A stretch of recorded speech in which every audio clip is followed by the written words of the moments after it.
Hola a todos, soy Debbie Monblat. Bienvenidos sean a un nuevo episodio de Tzlil en el Medio Oriente, el programa donde aprenderemos en términos simples a entender el complejo Medio Oriente. Vamos a hablar hoy de algo que estadísticamente es la crisis más grande del planeta en este momento, pero que probablemente no lo has visto en tu feed en las redes sociales de esta mañana. Y estamos hablando de la guerra de Sudán. Hablemos de números para que entiendan, porque los números no mienten, aunque a veces pueden ser un poco fríos. Mientras ustedes están escuchando esto, más de 15 millones de personas en Sudán han tenido que huir de sus casas. Esto es más que toda la población de países como Bélgica o Bolivia. Se estima que la cifra de muertos podría haber superado ya los 400.000, según enviados especiales, aunque cifras de la ONU, que también son mucho más conservadoras, hablan de 40.000. Los números no son exactos. Pero aquí está el contraste doloroso. Mientras el mundo mira hacia otras direcciones, Sudán se desangra en un silencio mediático casi total. El 80% de los comedores comunitarios han cerrado. Hay hambruna declarada en campos de desplazados como Zamzam y la pregunta es, ¿por qué no estamos hablando de esto? ¿Se debe a que es África? ¿Es porque el conflicto es demasiado complejo? ¿O porque estamos hablando de una población que no genera rating en Occidente? Hoy vamos a romper con el silencio y vamos a explicar Sudán desde cero. Para entender por qué hay una guerra civil hoy, hay que entender cómo nació el país. Sudán no siempre fue lo que vemos hoy en el mapa. Durante la primera mitad del siglo XX era un condominio anglo-egipcio. Básicamente británicos y egipcios lo gobernaban juntos, pero crearon un país con una costura interna muy débil. ¿A qué me refiero? A que la parte norte era mayoritariamente árabe y musulmana. Ahí se concentraba toda la inversión y el poder. Y en la parte sur había una población mayoritariamente cristiana o animista de religiones tradicionales, mucho más pobre y mucho más descuidado.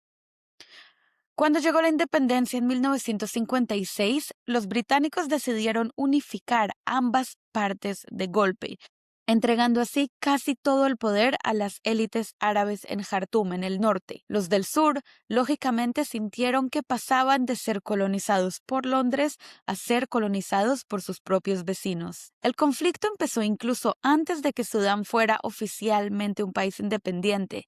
En 1955, soldados sureños se amotinaron temiendo que el norte impusiera una identidad musulmana. Los rebeldes se llamaron la guerrilla Ania Nia, que significa veneno de serpiente. El objetivo de ellos era lograr la autonomía o la independencia total para el sur. Esta primera guerra civil terminó con el acuerdo de Addis Ababa en 1972, que le dio al sur cierta autonomía regional. Esto consiguió una paz relativa durante 11 años, pero en realidad esto fue solamente un parche sobre una herida mucho más grande que seguía abierta. Esto nos lleva a la Segunda Guerra Civil en Sudán, que empezó en 1983. Esta es una de las guerras más largas y sangrientas del siglo XX. El frágil acuerdo de paz de Addis Ababa se rompió por dos razones muy importantes: el petróleo y la religión. El presidente del norte, Jafar Nimeiri, decidió abolir la autonomía del sur e imponer la Sharia, la ley islámica, en todo el país. Para un sur que era mayoritariamente cristiano y animista, esto fue una declaración de guerra total. Es importante entender que a finales de los 70 se descubrió petróleo, pero casi todo en la parte sur. Sin embargo, las refinerías y los puertos estaban en la parte norte. El norte quería el recurso, pero no quería a la gente que vivía encima de ese recurso. Y esto transformó una guerra ideológica entre el norte y el sur a una guerra por recursos. Esta segunda guerra civil dejó a más de 2 millones de muertos y millones de desplazados. El hambre fue utilizado como arma y surgieron milicias terribles para atacar aldeas del sur. Después de más de 2 décadas de guerra, la comunidad internacional presionó para el acuerdo de paz integral en 2005. Los puntos eran claros. El primero, 6 años de autonomía para el sur. El segundo, un reparto equitativo de los ingresos del petróleo. Recordemos que el sur tenía el petróleo y el norte las refinerías y los puertos. Entonces quedaron en dividirse esto 50-50. Y el tercer punto del acuerdo de paz era un referéndum. En el 2011, los habitantes del sur iban a decidir si se quedaban en Sudán o se iban y fundaban un nuevo país, Sudán del Sur. Efectivamente, en enero del 2011, casi el 99% de los sudaneses del sur votaron por la independencia. El 9 de julio de 2011 nació la República de Sudán del Sur, la nación más joven del mundo. De hecho, el spin-off de esta semana trata sobre la historia de Sudán del Sur, desde 2011 y hasta ahora. Así que si quieren escucharlo y apoyar al podcast, inscríbanse a nuestra comunidad spin-off por solo $7 al mes usando el link que les dejo abajo. Y seguimos con la historia. Aunque Sudán del Sur ha tenido bastantes problemas desde su independencia, ha sido mucho más estable que el norte. Pero hoy nos vamos a enfocar en el norte y la guerra civil que está sucediendo allá. Con la independencia de Sur en el 2011, Sudán del Norte perdió de golpe el 75% de sus ingresos petroleros, lo que causó la crisis económica bastante difícil que llevó al país a la situación que tiene hoy en día. Es importante entender también que muchos de los militares que hoy se pelean en Jartum se entrenaron y se curtieron en esas guerras brutales contra el sur y en Darfur. Aprendieron que el poder se mantiene mediante el exterminio y el control de recursos. Después de la separación, Sudán del Norte se quedó con unas 46 millones de personas. El 70% de ellas se identifica como árabe musulmán, pero hay decenas de grupos étnicos no árabes también, como los Fur, los Masalit y los Agawa, que siempre han sentido que son ciudadanos de segunda clase en ese país. Esa tensión entre el centro árabe en Jartum y las periferias no árabes es la gasolina de todas sus guerras. Y aquí es donde la historia se vuelve más complicada.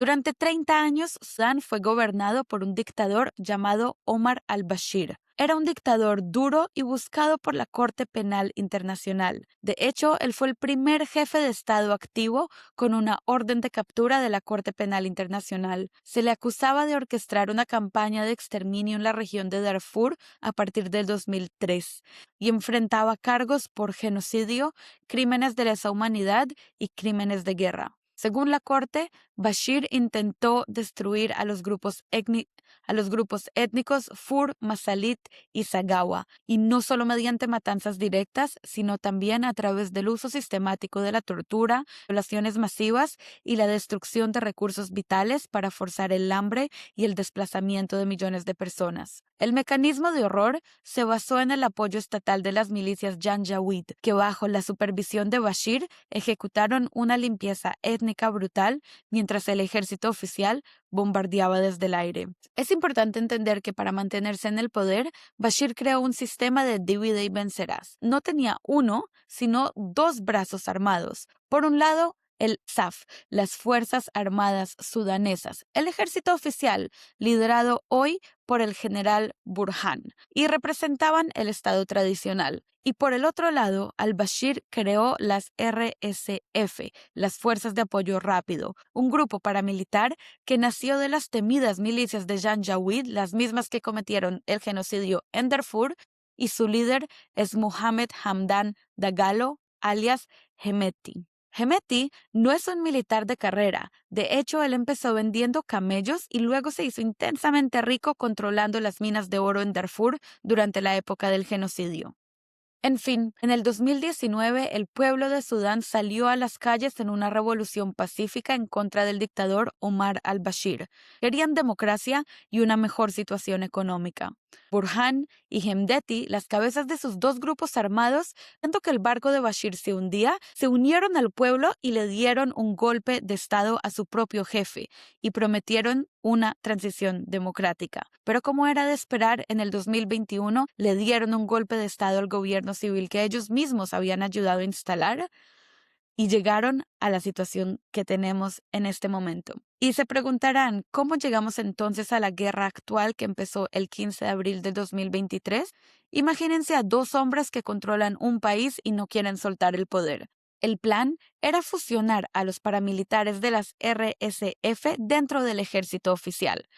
Pero había un desacuerdo. Burhan, el líder del ejército oficial, quería hacerlo en 2 años para lograr controlar todo más rápido, mientras que Hemedti, el líder de las RSF, quería que este proceso tardara 10 años para todavía mantener su ejército privado y su negocio del oro. Este desacuerdo se convirtió en disparos en la capital, Jartum. De la noche a la mañana, una ciudad de 5 millones de personas se convirtió en un campo de batalla. Los aviones del ejército bombardeaban desde el cielo mientras los paramilitares ocupaban las casas de la gente usándolas como escudos. Para resumir todo lo que hemos visto hasta ahora, había en Sudán del Norte un dictador, al-Bashir, que creó 2 ejércitos para poder él mantenerse en el poder.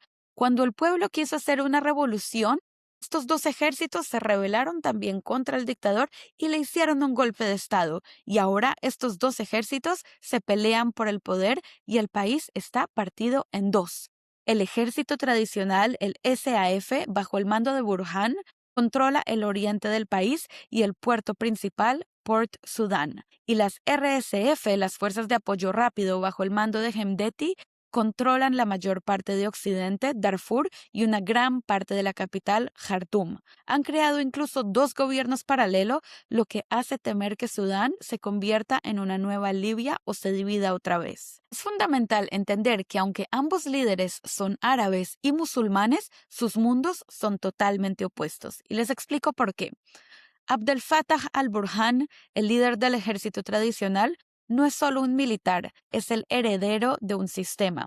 Pertenece a la élite árabe riberina, de las tribus asentadas en las orillas del río Nilo, como los Ja'alin. Esta es la aristocracia que ha tenido las llaves de Sudán desde que los británicos se fueron en 1956. Para Burhan, el Estado es el ejército oficial. Su formación es académica, profesional y rígidamente institucional. En cuanto a su postura frente a las minorías, a los no árabes y los no musulmanes, Burhan representa un centralismo autoritario. Para él, las regiones periféricas y sus minorías étnicas son temas de administrar. Su visión es la de un Sudán donde Jartum manda y las provincias obedecen.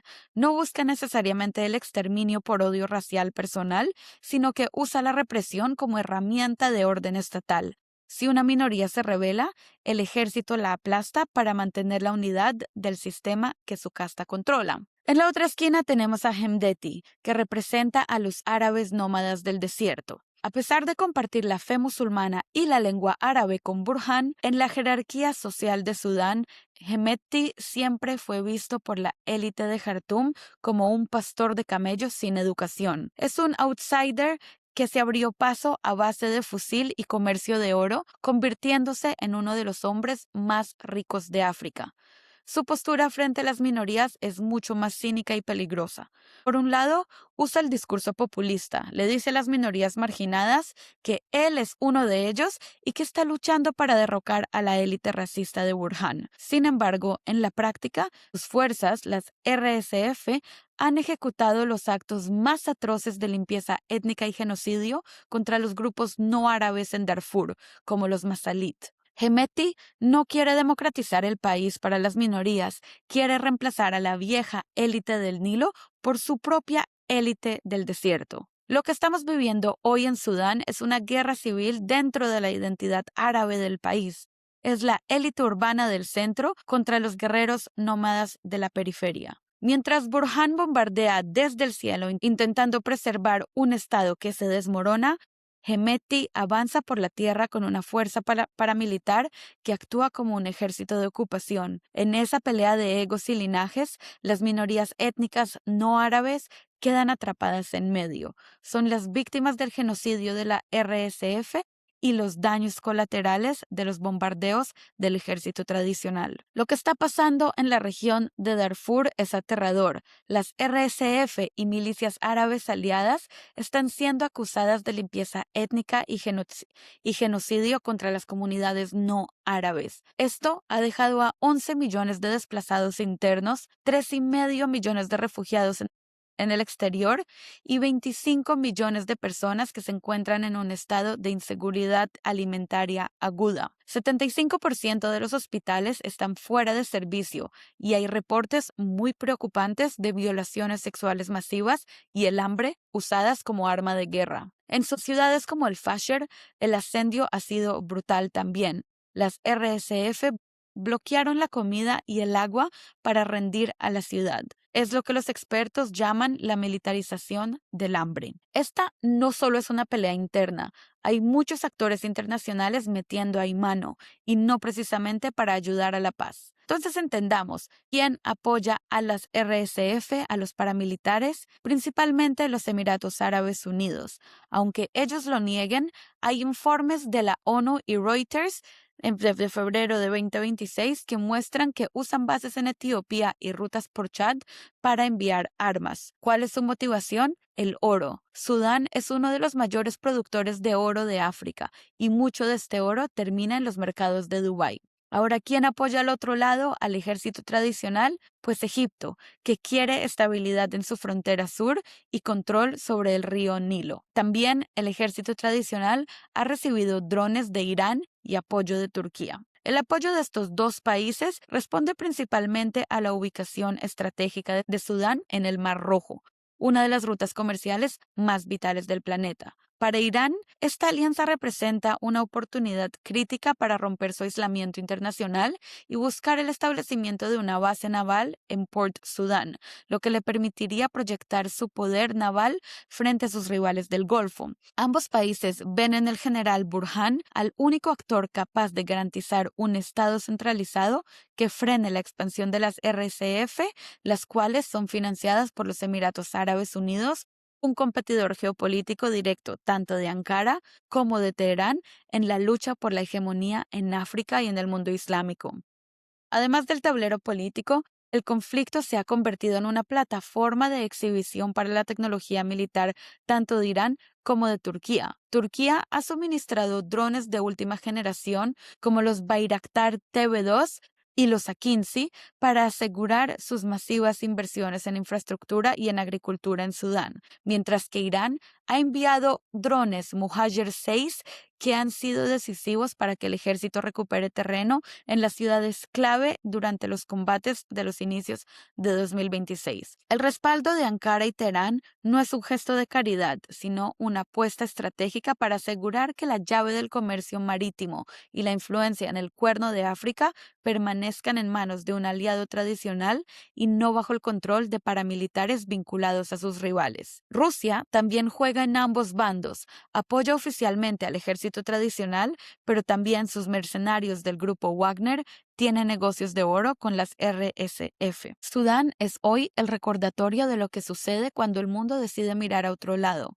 No es una guerra de religión ni simplemente odio tribal. Es una lucha de dos generales por el control de la riqueza de un país, sacrificando a 46 millones de personas en el proceso. ¿Por qué el Occidente no habla mucho de este tema? ¿Por qué este tema no vende? La respuesta me la dirán ustedes. Muchas gracias por escuchar. Espero ahora vean una imagen más completa y clara sobre lo que sucede en Sudán y la terrible guerra civil que hay hoy en día y la historia de guerras civiles que ha tenido este país desde su creación. Espero que tengan una excelente semana y nos vemos en la próxima.